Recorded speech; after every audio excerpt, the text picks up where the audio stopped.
오늘 함께 은혜 받으실 말씀은 우리 신명기 11장 26절부터 29절까지의 말씀입니다. 신명기 11장 26절에서 29절까지의 말씀, 우리 찾으셨으면 우리 말씀을 같이 우리 봉독하도록 하겠습니다. 내가 오늘 복과 저주를 너희 앞에 두나니 너희가 만일 내가 오늘 너희에게 명하는 너희의 하나님 야훼의 명령을 들으면 복이 될 것이요, 너희가 만일 내가 오늘 너희에게 명령하는 도에서 돌이켜 떠나 너희의 하나님 야훼의 명령을 듣지 아니하고 본래 알지 못하던 다른 신들을 따르면 저주를 받으리라. 내 하나님 야훼께서 내가 가서 차지할 땅으로 너를 인도하여 들으실 때에 너는 그리심산에서 축복을 선포하고 에발산에서 저주를 선포하라. 아멘. 할렐루야. 오늘도 좋은 날입니다. 오늘도 예수 안에서 좋은 일들이 일어날 줄로 믿습니다. 오늘 함께 읽은 이 본문의 말씀을 중심으로 복과 저주 앞에서 선택하라, 이러한 제목으로 하나님의 은혜를 함께 나누기를 소망합니다. 여러분, 1980년대에 LG전자에서 공전의 히트를 친 광고가 하나 있었습니다. 혹시 기억하시는 분들이 계실지는 모르겠는데요, 그때는 이 LG전자가 아니라 금성사였어요. 기억나세요? 금성사. 이 금성 하이테크 칼라비전 TV 광고가 딱 나왔는데 막 마지막에 뭐라고 얘기를 하느냐? 순간의 선택이 10년을 좌우한다. 기억나십니까? 예. 그 문구가 굉장히 유명한 이 카피라이터, 카피 문구로 많은 사람들에게 사랑을 받았습니다. 오늘날에도 그 문구가 많은 사람들이 기억하고 있지 않겠습니까? 그 당시 이 광고 문구를 만든 그 의미를 생각해 보면 아마도 이 LG전자가 다른 경쟁사보다 더욱더 실력이 있고 기술력이 있는 이 TV를 만든다는 이 자부심을 나타내는 그런 광고가 아니었는가, 그렇게 생각해 볼 수가 있는 것이죠. 오랜 시간이 지나도 우리가 이 문구를 기억할 수 있는 이유는 무엇일까요? 그것은 그냥 하나의 자신들의 어떤 기술력을 이제 자랑하기 위한 문구가 아니라 오늘날 이 시대를 살아가는 저와 여러분에게도 이 선택이라는 것이 얼마나 중요한 것인가, 그러한 공감이 있기 때문에 지금도 이 문구가 회자될 수 있는 그러한 이유가 아니었는가, 그렇게 생각하기도 합니다. 이와 같이 우리가 하나의 가전제품도요, 쉽게 우리가 막 사지 않습니다. 이렇듯 저렇듯 요모조모 다 따져보고 성능도 따져보고 가격도 따져봐서 다 신중하게 고르지 않겠습니까? 그런데 우리의 인생을 생각해 보면요, 가전제품을 선택하는 것과는 비교할 수 없는 그러한 중요한 선택의 순간들이 있다는 것이죠. 예를 들면 우리가 진로를 선택할 때, 우리가 직업을 선택할 때, 아니면 우리가 배우자를 선택할 때, 아니면 결혼의 어떤 과정들마다 하나하나 다 선택하는 중요한 이 선택의 순간들이 있다는 것이죠. 여러분의 자녀들을 양육할 때도 다 선택의 기로에 있지 않았습니까? 이사 같은 건 어떻습니까? 우리의 인생을 살펴보면 평생 무엇인가를 선택해야 되는 입장에 설 때가 많이 있다는 거예요. 그런데 그보다 더 중요한 선택이 있어요. 그것이 무엇이냐? 바로 신앙의 선택지를 만날 때가 있다는 거예요. 이 신앙의 선택지를 만날 때 우리가 무엇인가를 선택해야 되는데, 아무거나 막 선택하는 것이 중요한 것이 아니라 가장 신중하고 가장 지혜롭게 선택해야 될 문제가 바로 이 신앙과 믿음의 선택이라는 것을 우리가 기억해야 될 줄로 믿습니다. 오늘 본문 말씀을 보면은 이 가나안 땅에 들어가기 직전에 있었던 이스라엘 백성들을 향한 하나님의 말씀이었어요. 아직 이스라엘 백성들은요, 가나안 땅에 들어가지 못했습니다. 가나안 땅에는 비어있는 땅이 아니라 그 땅에 이미 수천 년 동안 살고 있었던 이 원주민들이 이미 살고 있었습니다. 그렇다면 이제 이스라엘 백성들 입장에서 하나님께서 우리에게 권면의 말씀을 주시는데 어떠한 말씀을 기대하고 어떠한 말씀을 주셨으면 좋을까? 아마 그들이 어떤 소망으로 하나님의 말씀을 기대했을까요? 아무래도 이제 그 땅에 들어가서 그 땅의 주민들과 싸워서 그 땅을 취해야 되잖아요. 어떻게 싸워야 되는지, 어떠한 전략을 써야 되는지, 또 그 땅을 차지하게 됐을 때 그 땅을 어떻게 치리해 나갈 것인지, 이러한 중요한 문제들을 하나님께서 말씀해 주시면 너무나 좋을 것이다, 이렇게 아마 기대했을 것이라고 저는 생각이 듭니다. 그런데 하나님께서는요, 그들에게 어떤 환경이나 조건이나 어떤 방법들에 대해서 말씀하지 않으셨다는 거예요. 첫 번째는. 대신 가장 먼저 말씀하신 것이 무엇이냐? 무엇을 선택할 것이냐를 물으셨다는 것을 우리가 깨달아야 될 줄로 믿습니다. 오늘 하나님 말씀하십니다. 복과 저주 중에서 한 가지를 선택하라 말씀하고 계세요. 이 질문은 오늘 이 시대를 살아가고 있는 저와 여러분들도 동일하게 하나님께서 질문하시는 내용이에요. 오늘 말씀을 통해서 우리가 선택해야 될 길이 무엇인지, 또한 그 선택하는 길 가운데 우리가 어떠한 은혜와 어떠한 복이 예비되고 있는지 함께 하나님의 말씀을 통해서 나누기를 원합니다. 첫째로 하나님은 우리 앞에 복과 저주가 놓여 있다라고 말씀하고 계세요. 우리 26절의 말씀을 우리가 다시 한번 읽어보도록 하겠습니다. 함께 읽겠습니다. 시작. 내가 오늘 복과 저주를 너희 앞에 두나니. 많은 그리스도인들이요, 신앙생활 가운데 힘들어하는 것이 무엇일까요? 그것은 바로 내가 살아갈 때 무엇을 선택해야 될지 모를 때, 그때 가장 힘들어하는 것 같더라고요. 저에게 찾아오는 많은 성도님들이 물어보세요. 목사님, 도무지 지금 내가 무엇을 선택해야 될지를 모르겠어요. 하나님이 제게 무엇을 원하는지 도무지 모르겠어요. 이러한 답답함을 가지고 찾아오는 성도님들이 많이 계십니다. 물론 그분들의 그러한 마음을 저도 공감합니다. 우리는 살아가면서 좀 더 분명한 하나님의 뜻을 원하잖아요. 여러 가지의 선택의 길이 내 눈앞에 놓여져 있을 때 하나님께서 분명하게 하나를 딱 꼬집어서 얘기해 주시면 얼마나 시원하고 좋겠어요. 그런데 다시 생각해 보면요, 하나님은 우리에게 분명한 삶의 지침들을 주셨다는 것을 우리는 기억해야 될 줄로 믿습니다. 하나님께서 우리에게 가장 분명한 삶의 지침, 하나님의 백성으로 살아갈 수 있는 가장 확실한 응답이 뭐예요? 주무시는 거 아니죠? 뭐예요? 말씀이잖아요, 말씀. 우리가 말씀을 통해서 하나님 뜻이 무엇인지, 하나님의 백성으로 살아가는 방법이 무엇인지를 우리가 깨달을 수가 있다는 것입니다. 우리가 설교를 듣거나 하나님 말씀을 묵상할 때, 그리고 우리가 이 새벽에 모여서 기도할 때 하나님은 분명하게 우리에게 말씀하신다는 것을 우리는 기억해야 된다는 거예요. 문제는 무엇입니까? 하나님께서 우리에게 말씀하지 않는 게 문제가 아니라 우리가 하나님의 뜻을 알 수 있는 방법들을 찾아가지 않는다는 거예요. 사용하지 않는다는 게 문제인 것입니다. 중요한 것은 하나님은 언제나 우리에게 분명한 선택의 길을 보여주신다는 것을 깨달아야 될 줄로 믿습니다. 여호수아 24장 15절은 우리에게 이렇게 말씀합니다. 만일 야훼를 섬기는 것이 너희에게 좋지 않게 보이거든 너희 조상들이 강 저쪽에서 섬기던 신들이든지 또는 너희가 거주하는 땅에 있는 아모리 족속의 신들이든지 너희가 섬길 자를 오늘 택하라. 오직 나와 내 집은 야훼를 섬기겠노라 하니. 할렐루야. 여호수아도 뭘 얘기하느냐? 이스라엘 백성들에게 뭘 얘기하고 있어요? 하나님과 우상신들 가운데서 분명하게 하나를 선택하라고 말씀하고 있어요. 그런데 되게 굉장히 흥미로운 말씀이 무엇이냐? 모세도 말하고 있고 여호수아도 말하고 있는 게 뭐냐?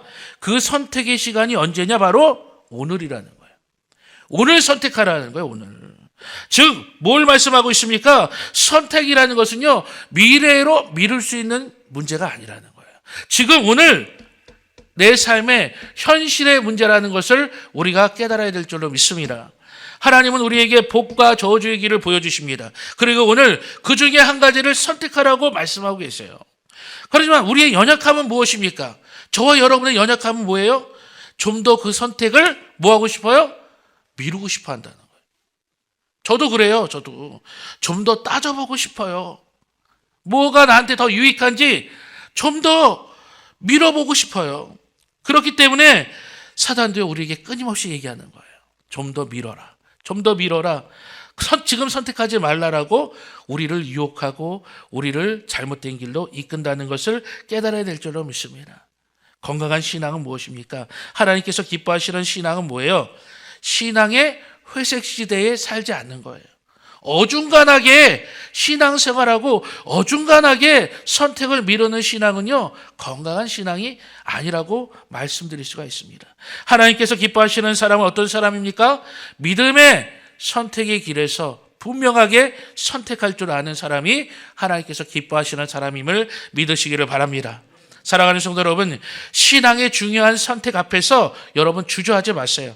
담대하게 오늘 하나님이 예비하신 복의 길을 선택하셔서 하나님의 크신 복을 누리시기를 예수님의 이름으로 축복합니다. 둘째로, 오늘 말씀은 우리의 선택은 복과 저주라는 결과를 가져온다라고 말씀하고 있습니다. 우리 27절과 28절의 말씀을 함께 읽어보겠습니다. 너희가 만일 내가 오늘 너희에게 명하는 너희의 하나님 야훼의 명령을 들으면 복이 될 것이요, 너희가 만일 내가 오늘 너희에게 명령하는 도에서 돌이켜 떠나 너희의 하나님 야훼의 명령을 듣지 아니하고 본래 알지 못하던 다른 신들을 따르면 저주를 받으리라. 하나님은 우리의 선택이요, 하나의 말의 선언으로 끝나는 것이 아니라 그 말의 선언이 곧 중요한 결과를 낳게 된다라고 말씀하고 있어요. 그렇다면 어떤 결과를 낳는다고 말씀하고 있습니까? 하나님의 명령을 들으면 뭘 받아요?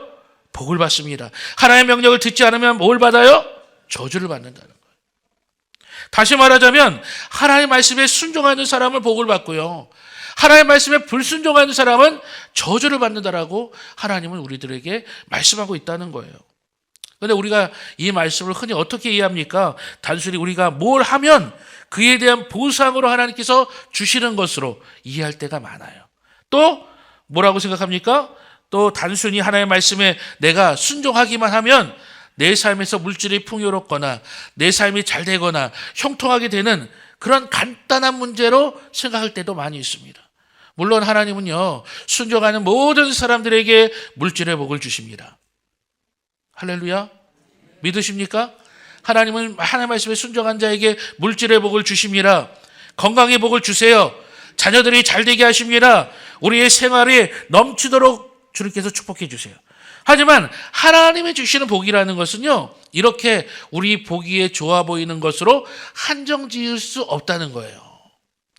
우리에게 더 큰 복, 더 큰 축복과 은혜가 있다는 것을 우리가 깨달아야 될 줄로 믿습니다. 하나님은 우리에게 세상적인 성공이나 소유의 넉넉함을 뛰어넘는 더 좋은 복을 우리에게 주신다는 것을 기억하시기를 바랍니다. 그것이 바로 뭡니까? 하나님의 관계 안에 거하는 거예요. 하나님과 동행하는 거예요. 그것이 참된 복입니다. 여러분, 참된 복이라는 물질의 복, 건강의 복, 자녀가 잘 되는 것, 형통의 복, 이런 걸 뛰어넘어서 예수 그리스도 안에서 하나님과 동행하면서 그 안에서 그 관계를 유지하는 거예요. 그 유지하는 방법이 뭐냐? 오늘 성경은 순종이라고 얘기하고 있습니다. 순종. 반대로 불순종을 선택하면 어떻게 됩니까? 하나님과 우리의 관계가 끊어지게 되죠. 그 사람은 하나님과 아무런 관계없는 저주받은 인생을 살아가게 된다는 거예요. 그래서 하나님 말씀에 불순종하면 그냥 불순종한 대가를 받는 게 아니라 불순종한 관계 가운데 그 저주의 상태에 빠져 살게 된다는 것을 말씀하고 있습니다. 그렇기 때문에 우리가 하나님의 말씀에 순종하라, 하나님의 말씀대로 사십시오 얘기할 때마다 어때요? 어떤 사람들은 마음의 부담이 확 있잖아요. 내가 어떻게 그렇게 살지? 저 무거운 말씀을 어떻게 내가 짊어지고 살까? 걱정하는데 실제로 하나님 우리에게 왜 이런 말씀을 하시느냐? 하나님의 말씀에 순종하는 게 무거운 율법의 멍에를 매는 것이 아니라는 거예요. 오히려 말씀에 순종할 때 하나님과 나와의 관계가 바르게 되어지고 사랑의 관계 안에서 사는 방법이라는 것을 깨닫기를 주님의 이름으로 부탁을 드립니다. 우리가 지금 신년 축복성회를 드리고 있지 않습니까? 매일마다 저는 이 강사님들의 말씀에 은혜를 많이 받고 있어요. 첫째 날, 둘째 날, 셋째 날, 오늘도 기대하고 있습니다. 나만 기대하나 봐요. 여러분 기대하시죠? 표정들이 왜 이렇게 어두우세요? 피곤하셔서 그런가? 여러분 말씀이 얼마나 은혜로워요. 첫째 날 저 은혜 많이 받았거든요. 우리 양수영 목사님. 저 양수영 목사님 말씀 중에서 기억에 남는 거 딱 임팩트 있는 말씀 중에 하나가 뭐냐? 목사님께서 그렇게 말씀하시더라고요. 하나님께서 주시는 기쁨과 세상이 주는 기쁨이 다르다는 거예요. 세상이 주는 기쁨은 뭐라고 표현하셨느냐? 해피래요. 해피. 해피는 조건이 충족되어지면 기뻐진다는 거예요. 뭐 물질이 많거나 건강하거나 자녀가 잘 되거나 뭔가 그런 일이 일어나면 기쁘잖아요. 그것이 세상이 주는 해피, 기쁨이라는 거예요. 근데 하나님이 주시는 기쁨은 뭐냐? 조이라는 거예요. 조이. 예. 이거는 뭡니까? 어떤 조건이 있기 때문에 기쁨을 누리는 게 아니라 하나님 안에 있기 때문에, 하나님이 우리를 구원해 주신 그 은혜 때문에 내 삶에 어떤 조건이 이루어지지 않는다 할지라도 우리는 뭐 할 수 있다? 조이, 기뻐할 수 있다. 이 말씀을 듣는데, 아, 그렇지, 정말 그 말씀이지. 딱 그런 말씀이 딱 제 마음 가운데 들어오더라고요. 마찬가지로 우리 그리스도인들에게 복이란 무엇입니까? 복이란 어떤 복의 종류를 얘기하는 것이 아니라 더 중요한 건 뭐냐? 하나님 안에 거하는 그 상태. 그 상태가 복이에요, 복. 그렇기 때문에 하나님 안에 있게 되면요, 하나님의 말씀에 순종해서 하나님과 함께하는 삶을 살게 되면요, 우리는 어떤 상황 가운데 있든지 행복할 수 있어요. 물질이 많든지 적든지, 내가 건강하든지 건강하지 않든지, 내 생활이 평안하든지 평안하지 않든지 상관없이 우리는 복된 상태를 살아갈 수 있게 된다는 거예요. 왜요? 복의 근원 되신 하나님이 지금 나와 함께 하시기 때문에. 여러분 믿으십니까? 바울은 갈라디아서 6장 7절과 8절을 우리에게 이렇게 말씀하세요. 함께 읽겠습니다. 스스로 속이지 말라. 하나님은 업신여김을 받지 아니하시나니 사람이 무엇으로 심든지 그대로 거두리라. 자기의 육체를 위하여 심는 자는 육체로부터 썩어질 것을 거두고 성령을 위하여 심는 자는 성령으로부터 영생을 거두리라. 바울도 뭘 얘기합니까? 심는 대로 거둔다는 이 영적 진리를 우리에게 말씀하고 있습니다. 자기의 육체를 위해서 심는 건 뭐예요? 바로 나의 욕심으로 사는 거잖아요. 나의 정욕대로 사는 거잖아요. 내 생각대로 사는 사람은요, 결코 하나님 만날 수 없어요. 참된 행복을 누릴 수도 없어요. 결국엔 시간 지나서 썩어 사라질 수밖에 없는 세상에 그러한 결과물들만 누리게 된다는 겁니다. 하지만 성령 안에 사는 사람은 어떻습니까? 그 안에서 하나님을 만나게 되죠. 성령 안에서 하나님과 교통하게 되죠. 그 안에서 하나님 주시는 기쁨을 누리게 된다는 거예요.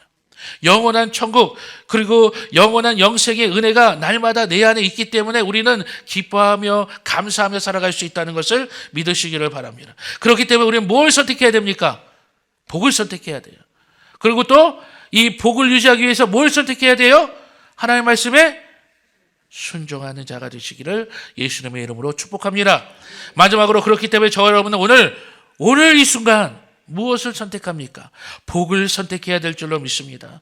앞에서 우리는 하나님이 우리 앞에 복과 저주의 길을 보여주시고 그 중에 하나를 선택한다 하라고 말씀하고 있습니다. 그리고 복과 저주의 길이 무엇인지 분명하게 우리에게 말씀하고 있어요. 그렇기 때문에 우리는 무엇을 선택해야 되느냐? 두말할 필요 없어요. 누가 여기서 저주를 선택할 사람이 누가 있겠습니까? 다 복을 선택해야 될 줄로 믿습니다. 그런데 그것이 그래, 나 오늘부터 복을 선택할 거야, 나 하나님 선택하면서 살 거야, 딱 이렇게 생각으로 끝나버리면 안 된다는 거예요. 선택의 생각을 넘어서 내 삶에서 구체적인 결단으로 이어지시기를 예수님의 이름으로 축복합니다. 우리가 이 결단의 자리에서 우리 한 가지 더 깨달아야 되는 게 뭐냐?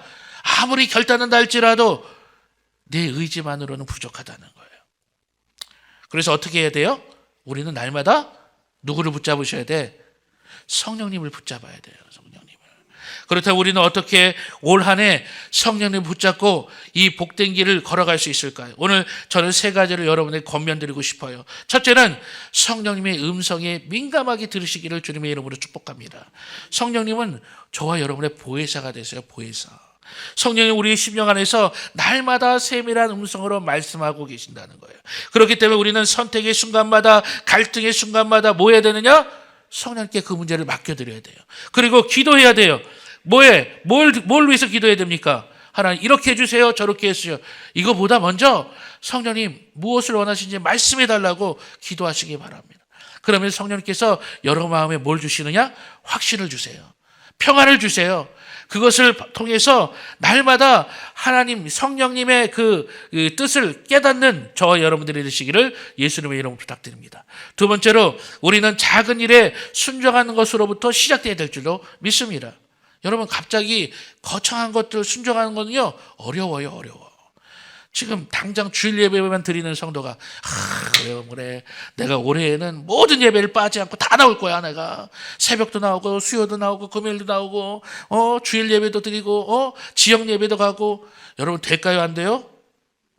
뭐 되면 감사한데 대부분 안 되더라고. 예, 내가 그렇게 습관이 안 돼 있으니까 갑자기 내가 거창한 그런 순종의 일들이 하나님 앞에서 하기가 참 어렵습니다. 예, 차라리 여러분 작은 것부터 한번 시작해 보세요. 오늘 이 자리처럼 내가 다른 건 몰라도 새벽 예배들, 새벽 제단을 한번 쌓아봐야겠다. 아니면 내가 금요일날 좀 시간이 되는데 금요일날은 무슨 일이 있어도 좀 최선을 다해서 이 성령대망에 내가 나가서 하나님께 기도하는 시간을 가져야지. 올해부터 내가 말씀을 한 장씩 꼭 읽어야겠다. 내가 좀 하나님의 말씀 묵상해야지. 아니면 내가 골방에 들어가서 한 5분이라도 10분이라도 하나님께 기도하는 시간을 가질 거야. 이렇게. 아니면 내 삶에서 난 또 부정적인 말을 많이 하는데 올해는 좋은 말이라 좀 해야겠다. 내가 아침에 출근할 때 우리 사랑하는 가능한가? 우리 사랑하는 우리 남편과 아내에게 사랑해. 안 될 것 같기도 한데 되십니까? 하시기 바랍니다. 예, 사랑한다 이렇게 얘기하면서 하루를 시작해야지. 뭐 이런 것들이요. 여러분 성령님은 우리가 작은 일에 순종할 때요 더 큰 축복의 길을 나아갈 수 있도록 우리에게 힘을 주신다는 것을 믿으시기 바랍니다. 세 번째는 우리는 성령과 동행함으로써 그 성령 안에서 분별할 줄 아는 자가 되어야 될 줄로 믿습니다. 성령님과 동행한다는 게 뭐예요? 내 뜻대로 산다는 게 아니잖아요. 성령님께서 하나님께서 기뻐하시는 것을 내가 의지적으로 선택한다는 것을 말씀하고 있다는 거예요. 오늘 29절은 뭐라고 말씀하시느냐? 내 하나님 야훼께서 내가 가서 차지할 땅으로 너를 인도하여 들으실 때에 너는 그리심산에서 축복을 선포하고 에발산에서 저주를 선포하라고 말씀하고 있습니다. 아니 이 모세가 굳이 앞에서 좋은 얘기 다 했잖아요. 복과 저주 얘기를 얘기하고 하나님께 순종하면 복을 받고 불순종하면 저주를 받을 것이다. 근데 갑자기 그리심산, 에발산 얘기하는 이유가 뭡니까? 너희가 살아가다가 그리심산을 보면 하나님의 복이 저기 있구나. 에발산을 볼 때마다 불순종하면 저주의 길이 내 눈앞에 있구나. 실제적으로 깨달으라는 거예요. 실제적으로. 우리가 마음만 먹고 생각으로만 갖고 있으면요 삶으로 실천이 잘 안 되더라고요. 내가 정말로 매 순간 인간이란 존재는 매 순간 눈으로 보이고 확인해 봐야 우리가 흔들리지 않는 신앙생활 할 때가 많습니다. 앞에서도 말씀드렸지만 하나님은 우리에게 모호하게 말씀하지 않으세요. 흐릿하게 말씀하지 않으신다는 거예요. 분명하게 우리에게 말씀하신다는 것을 기억하시기 바랍니다. 성령님과 동행한다는 것은 무엇입니까? 그분의 말씀에 귀를 기울인다는 것을 의미해요. 성령께서 우리에게 무엇을 말씀하세요? 무엇이 옳고 그른지, 무엇이 진리이고 거짓인지, 무엇이 하나님께서 기뻐하시는 일이고 무슨 일이 하나님이 슬퍼하시는 일인지를 우리들에게 말씀하십니다. 우리는 그 성령님의 말씀을 듣고 그리심산과 에발산을 이스라엘 백성들이 구분한 것처럼 우리의 삶에서 무엇이 복인지 무엇이 저주인지를 분별할 줄 아는 자가 되시기를 예수님의 이름으로 축복합니다. 바울은 로마서 8장 5절과 6절로 우리에게 이렇게 얘기합니다. 함께 읽겠습니다. 육신을 따르는 자는 육신의 일을, 영을 따르는 자는 영의 일을 생각하나니 육신의 생각은 사망이요 영의 생각은 생명과 평안이라. 할렐루야.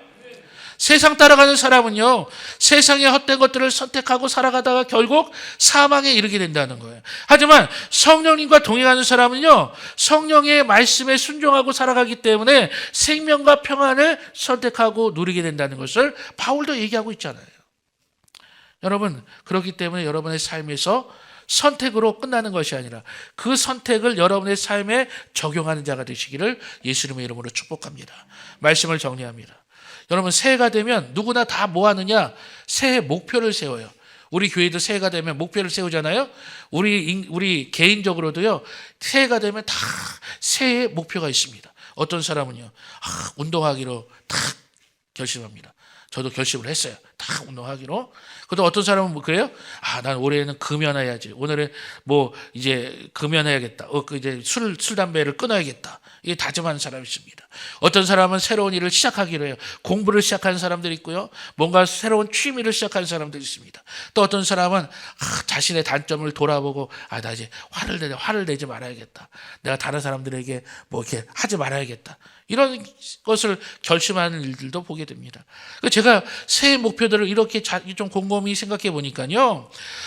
우리가 새해 목표를 세우는 것들을 크게 두 가지로 정의할 수 있겠더라고요. 하나는 그게 뭐냐, 바로 해야 할 것과 하지 말아야 될 것을 선택하는 거예요. 결국 우리의 삶을 이끄는 것은 무엇이냐? 해야 될 것과 하지 말아야 될 것을 선택하는 거예요. 오늘 말씀으로 다시 돌아와 생각해 보면 우리 앞에 뭐가 있어요? 하나님의 복과 저주가 있습니다. 내일이 아니에요. 바로 오늘, 바로 이 순간 하나님의 복을 선택하시고 저주를 버리시는 자가 되기를 예수님의 이름으로 축복합니다. 여러분, 대단한 것이 아니라 할지라도 작은 것부터 순종하셔서 복의 길을 걸어가시는 자가 되시기를 예수님의 이름으로 축복합니다. 언제나 성령 안에 거하셔서 그분과 동행하시고 그분의 음성을 들어서 세상의 잘못된 가치관들을 따르지 않고 버리는 그런 지혜 있는 자가 되시기를 예수님의 이름으로 축복합니다. 오늘도 성령과 교통하셔서 동행하셔서 하나님이 기뻐하시는 축복의 통로가 되시는 우리 믿음의 성도님들이 되시기를 예수님의 이름으로 축원합니다. 기도하겠습니다. 좋으신 하나님, 오늘도 우리 신명기 말씀을 통하여서 하나님께서 우리에게 귀한 선택의 아버지 하나님 말씀을 허락하여 주시니 감사합니다. 우리는 세상의 헛된 사람들과 같이 아버지 하나님 저주를 선택하는 인생이 아니라 하나님 복을 선택하는 자들이 되게 하여 주옵소서. 순종의 삶을 살아서 하나님께서 기뻐하시는 복의 길을 걸어가는 우리 믿음의 백성들이 될 수 있도록 축복하여 주옵소서. 오늘도 준비한 예배를 하나님께 드립니다. 오늘도 감사한 마음으로 또한 아버지 하나님 주님께 아버지 간절한 마음으로 드리는 귀한 예배를 되게 하여 주옵소서. 예수님의 이름으로 기도합니다. 아멘. 하늘에 계신 우리 아버지여, 이름이 거룩히 여김을 받으시오며 나라가 임하시오며 뜻이 하늘에서 이루어진 것 같이 땅에서도 이루어지리이다. 오늘 우리에게 일용할 양식을 주시옵고 우리가 우리에게 죄 지은 자를 사하여 준 것 같이 우리 죄를 사하여 주시옵고 우리를 시험에 들게 하지 마시옵고 다만 악에서 구하시옵소서.